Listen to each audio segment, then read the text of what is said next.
Assalamualaikum warahmatullahi wabarakatuh. Perkenalkan, nama saya Fauzan Akmal. Kami di sini akan mempresentasikan hasil diskusi kami. Sebelum kami mempresentasikan, kami akan memperkenalkan anggota kelompok kami. Yang pertama, moderator saya sendiri Fauzan Akmal. Selanjutnya pembawa materi yang pertama yaitu Alan Apri Erlangga. Pembawa materi yang kedua yaitu Aldo Desyuari. Pembawa materi ketiga yaitu Ananda Azri Anata. Pembawa materi yang keempat yaitu Dedi Rahman. Dan pembawa materi terakhir yaitu Erik Saputra. Baiklah, tanpa memperpanjang, kami akan mempresentasikan hasil diskusi kami. Kepada Alan Apri Erlangga untuk pembawa materi pertama, dipersilakan. Assalamualaikum warahmatullahi wabarakatuh. Sebelumnya perkenalkan, nama saya Alan Apri Erlangga dari Fakultas Ekonomi Universitas Negeri Padang. Video ini saya buat untuk menyelesaikan tugas mata kuliah Seminar Manajemen Pemasaran. Baiklah, yang pertama saya akan menjelaskan tentang perilaku konsumen generasi milenial. Secara ekonomis, para ahli melihat bahwa generasi milenial merupakan generasi yang menerima banyak sekali tantangan, tidak seperti Gen X dan Baby Boomer. Generasi ini kebanyakan menyelesaikan pendidikan di saat angka pengangguran sangat tinggi. Kebanyakan terpaksa menerima pekerjaan dengan bayaran relatif rendah, sementara biaya hidup tinggi. Banyak juga di antara generasi ini yang harus mengambil pekerjaan di bawah kualifikasi yang dimilikinya. Tidak sedikit juga yang menunda pernikahan atau menunda memiliki anak karena alasan finansial. Meski demikian, generasi ini tetap mampu mencapai peningkatan daya beli dan ada di posisi yang sangat memungkinkan karena kondisi tersebut.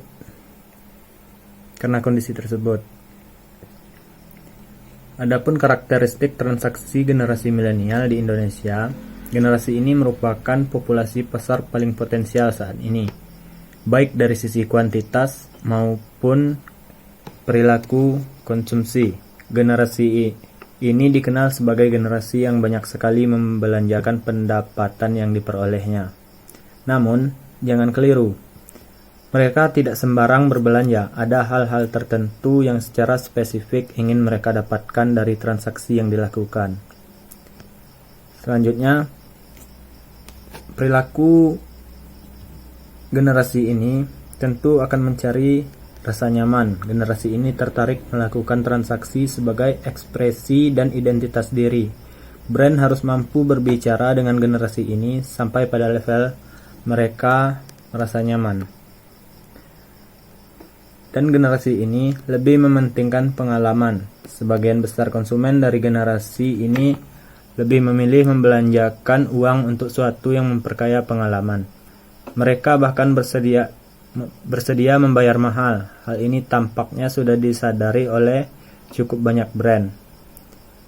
Jadi, tidak heran banyak merek yang sudah mengubah strategi pemasarannya menjadi experiential marketing. Pada dasarnya, strategi ini mencakup kesempatan untuk berinteraksi, baik brand maupun konsumen lainnya. Bisa dalam bentuk pertemuan di kota tertentu atau pengalaman virtual. Selanjutnya, milenial suka berbagi tentang pembeliannya. Generasi milenial kerap membagikan pengalaman mereka berbelanja di media sosial. Sebagai generasi pertama yang terpapar perkembangan teknologi, secara signifikan hal ini sangat wajar sekali. Media sosial dianggap sebagai media yang tepat agar pendapat mereka didengar, juga mendengar pendapat orang lain. Oleh sebab itu, brand perlu secara aktif terlibat dengan pengguna media sosial dan benar-benar mendengarkan apa yang disampaikan pelanggan dan siap mengatasi berbagai persoalan yang timbul. Selanjutnya, terbuka dengan merek baru. Konsumen dari generasi ini tidak keberatan mencoba merek baru. Mereka kadang lebih condong kepada brand baru yang inovatif dibandingkan merek lama yang dianggap dapat dipercaya. Loyalitas generasi ini terhadap satu merek memang relatif rendah. Brand perlu mulai berpikir untuk memenuhi kebutuhan konsumen bukan memenangkannya dari kompetitor.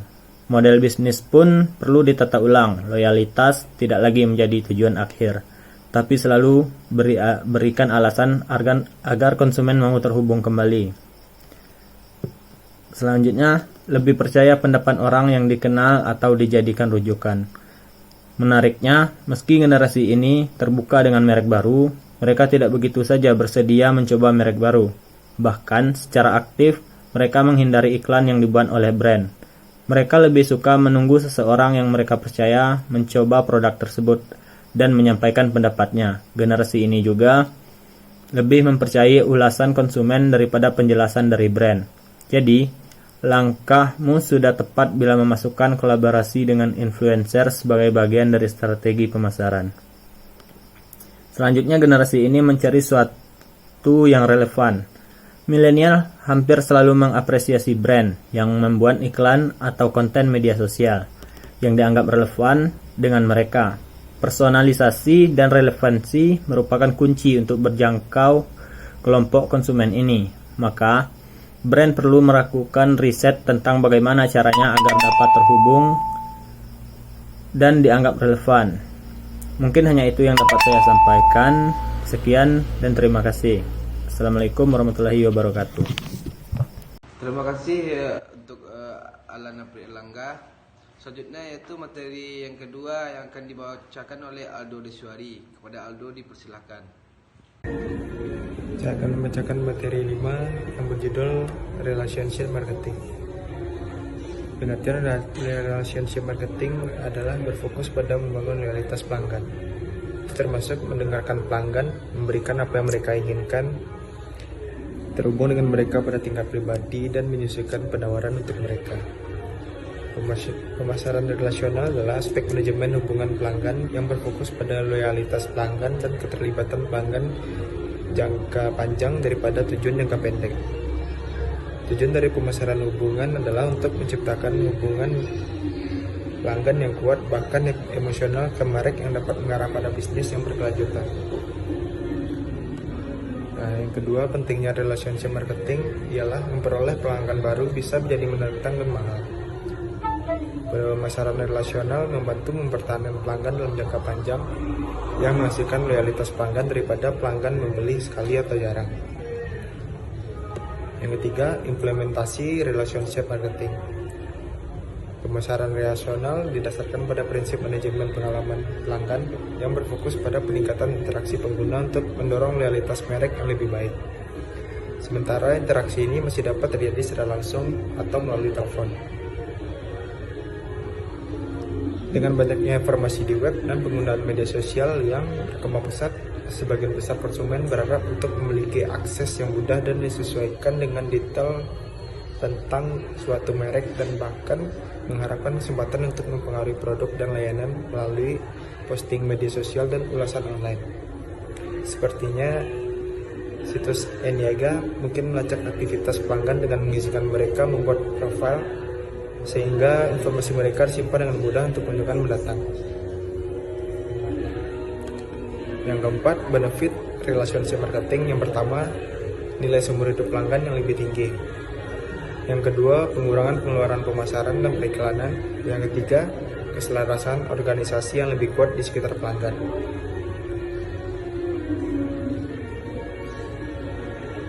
Itulah materi yang dapat saya sampaikan. Saya kembalikan kepada moderator. Baiklah, terima kasih kepada Aldo. Selanjutnya pembawa materi yang ketiga yang akan dibacakan oleh Ananda Arzianata. Kepada Ananda kami persilakan. Assalamualaikum warahmatullahi wabarakatuh. Saya Ananda Arzianata akan membacakan materi tentang Impact of Culture to Strategic Marketing.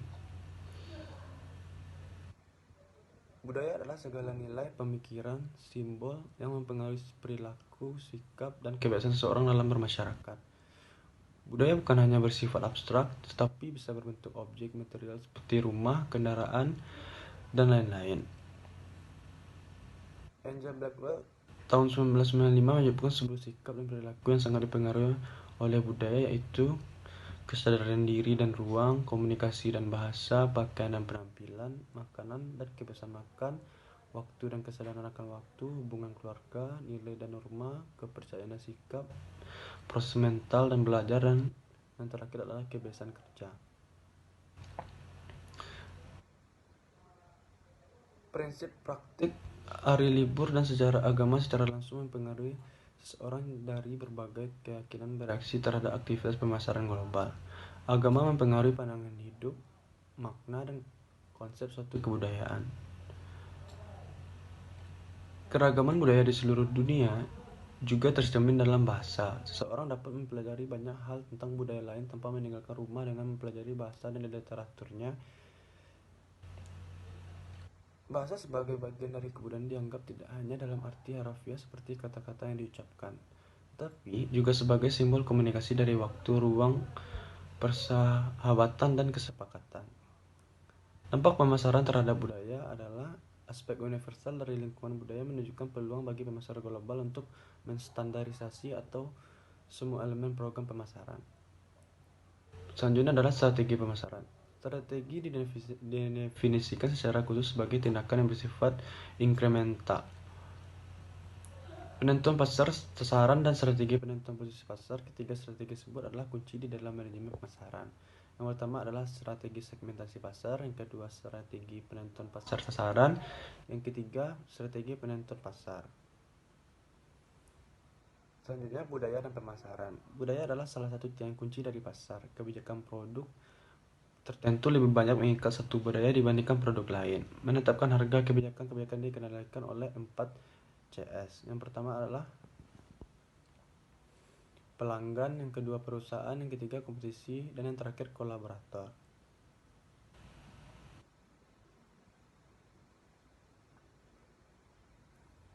Dengan memahami budaya suatu masyarakat, pemasar dapat merencanakan strategi pemasaran sebagai berikut. Yang pertama, menciptakan ragam produk. Yang kedua, segmentasi pasar. Yang ketiga, promosi. Baiklah, hanya itu yang dapat saya sampaikan. Kalau ada kata-kata yang kurang, mohon dimaafkan. Wabillahi taufiq wal hidayah. Wassalamualaikum warahmatullahi wabarakatuh. Baiklah, terima kasih kepada Ananda. Materi selanjutnya yang akan dibacakan oleh Didi Rahman. Kepada Didi Rahman, dipersilakan. Ya, terima kasih kepada moderator. Baiklah, saya akan menjelaskan tentang digital marketing. Nah, digital marketing ini seiring dengan berkembangnya teknologi dapat digunakan untuk mengembangkan dunia bisnis. Salah satunya, kegiatan komunikasi pemasaran mengharuskan memanfaatkan era digital dalam menguasai pangsa pasar. Konsep digital marketing adalah memanfaatkan area luas pada media seperti televisi, radio, perangkat mobile, hingga internet, di mana media tersebut akan memberikan infografis tentang berbagai produk yang dipasarkan oleh perusahaan, terutama penekanan tentang merek sebuah barang atau jasa. Nah, dalam materi digital marketing ini, saya akan membahas beberapa hal. Yang pertama, bagaimana proses pemasaran dalam dunia digital, mengetahui jenis digital marketing dan melakukan jual beli, serta mengetahui tujuan digital marketing dan penerapannya terhadap konsumen ataupun produsen. Nah, kita akan membahas dulu bagaimana pengertiannya. Yang pertama, pengertian digital marketing menurut Ridwan Sanjaya dan Joshua Tarigan. Digital marketing adalah kegiatan pemasaran, termasuk branding, yang menggunakan beberapa media berbasis web, misalnya email, AdWords, dan blog. Penggunaan media sosial juga termasuk dalam media digital marketing. Saat ini semuanya menjadi elektronik. Marketer menggunakan teknologi untuk melakukan kegiatan usaha. Nah, tujuan dari digital marketing menurut Meliana pada tahun 2011 dalam jurnalnya yang berjudul Analisa Strategi E-Marketing dan Implementasinya pada Rental Company mengatakan e-marketing merupakan bagian dari e-commerce yang merupakan sistem perdagangan melalui internet, di mana internet akan terus memberikan sifat yang up to date, maka perusahaan dapat memberikan layanan informasi produk yang ditawarkan secara jelas dan mudah.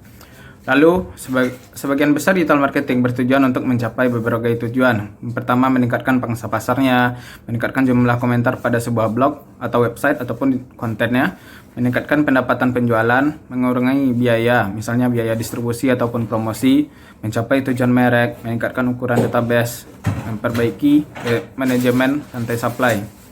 Jenis-jenis digital marketing yang pertama, push digital marketing, yang mana ini mengacu pada berbagai upaya mempromosikan produk atau jasa tanpa persetujuan awal dari konsumen. Lalu yang kedua ada pull digital marketing. Ini tidak seperti penuh seperti jenis push digital marketing, yang dimana ini calon konsumen berada pada sisi pasif atau hanya sebagai penerima. Lalu yang ketiga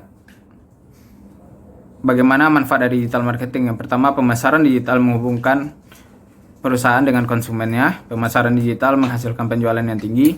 Pemasaran digital membuat perusahaan lebih hemat. Pemasaran digital mengaktifkan layanan pelanggan real time. Pemasaran digital menghubungkan perusahaan dengan konsumen menggunakan perangkat mobile. Lalu seperti apa strateginya? Dalam perkembangannya, sebuah bisnis selalu mengaitkan sosial media sebagai salah satu alat yang paling efektif untuk berpromosi. Bayangkan, jika bisnis yang kita jalankan tanpa adanya dukungan dari media sosial, pastinya marketing atau pemasaran tidak dapat berjalan dengan efektif dan sempurna. Lalu ini ada beberapa strategi digital marketing yang perlu dikuasai oleh pelaku bisnis untuk membantu memasarkan produk. Yang pertama, mengatur bagaimana konten digital marketingnya. Yang ini menjadi fokus utama oleh banyak merek mengingat peran penting dan cara kerjanya dalam sosial media, search, dan mobile. Banyak perusahaan yang masih belum memahami pentingnya tren dan bagaimana konten marketing tersebut. Yang kedua ada mobile marketing, yang dimana kita terus meningkatkan para pengguna ponsel itu terus meningkat, dan juga seperti ponsel pintar dan juga tablet, menjadikan pesan pemasaran serta konsumen untuk platform mobile menjadi sebuah keharusan. Lalu ada integrate digital marketing. Media sosial dan konten memiliki peranan penting pada hasil pencarian. Contohnya pada Google telah menciptakan Google Plus dengan berbagai alasan, termasuk salah satunya adalah untuk menangkap sinyal sosial. Lalu ada continuous marketing, yang dimana harus menyadari bahwa strategi marketing yang kuat sedang marak dan disebut dengan continuous marketing. Lalu ada personalized marketing, yang mana pendekatan marketing yang biasanya terjadi di media tradisional dan televisi menjadi kurang efektif karena adanya kejenuhan pada media tersebut. Lalu yang terakhir ada visual marketing, yang dimana pertama kali kita melihat lanskap visual marketing adalah beberapa tahun yang lalu ketika YouTube hadir. Sejak saat itulah visual marketing terus bermunculan seperti Instagram dan TikTok. Mungkin itulah materi saya mengenai digital marketing. Terima kasih sebelumnya. Assalamualaikum warahmatullahi wabarakatuh. Baiklah, terima kasih. Selanjutnya yaitu materi yang terakhir yang akan dibacakan oleh Erik Saputra. Kepada Erik Saputra, kami silakan. Baiklah, di sini saya akan menjelaskan materi brand management. Materi yang terakhir yaitu brand management. Manajemen merek adalah fungsi pemasaran yang menggunakan strategi dan teknik untuk menganalisis dan merencanakan bagaimana merek dipersepsikan di pasar. Ini bertujuan untuk meningkatkan nilai merek yang dirasakan secara keseluruhan dalam jangka panjang dan membangun basis pelanggan setia melalui asosiasi merek yang positif. Tujuan manajemen merek. Tujuan utama manajemen merek adalah untuk membangun atau mengukur dan mengontrol ekuitas merek, menjadikan merek memiliki nilainya sendiri. Bila dikaitkan dengan produk, meningkatkan nilai keseluruhan baik secara moneter maupun non-moneter. Yang kedua, fungsi manajemen merek. Manajemen merek membentuk bagian dari manajemen pemasaran. Ini berkaitan dengan pengembangan merek secara keseluruhan sejak lahirnya merek sampai saat ia tidak ada lagi. Fungsinya adalah yang pertama, mengidentifikasi target pasar yang ideal, memahami apa yang memotivasi mereka. Yang kedua, mengembangkan pesan merek yang ideal. Yang ketiga, mengkomunikasikan janji merek kepada pelanggan. Yang keempat, melakukan upaya untuk membangun ekuitas merek. Yang kelima, mengelola arsitektur merek. Yang ketiga, strategi proses manajemen merek. Manajemen merek bertujuan untuk membangun ekuitas merek dan membuatnya tumbuh seiring waktu. Proses manajemen merek strategis berkisar pada tujuan ini. Proses ini melibatkan perencanaan, pelaksanaan, dan pengenalan strategi dan aktivitas pemasaran. Selanjutnya, manfaat mengukur ekuitas merek. Hasil pengukuran dapat digunakan sebagai benchmark terhadap market leader dan atau kompetitor lain. Yang kedua, hasil pengukuran dapat dijadikan evidence untuk penyusunan strategi komunikasi pemasaran. Yang ketiga, membantu dalam pelaksanaan manajemen perusahaan. Selanjutnya, pembuatan merek. Sebuah merek dagang yang aktif bagi sebuah usaha sangatlah penting, terutama dalam pemasaran dan penjualan. Pemasaran dan penjualan produk dan jasa Anda akan berjalan relatif lebih lancar jika merek dagang Anda memiliki bagian para pelanggan. Baiklah, sekian yang dapat saya sampaikan. Assalamualaikum warahmatullahi wabarakatuh. Baiklah, terima kasih kepada Erik. Mungkin hanya itu yang dapat kami presentasikan.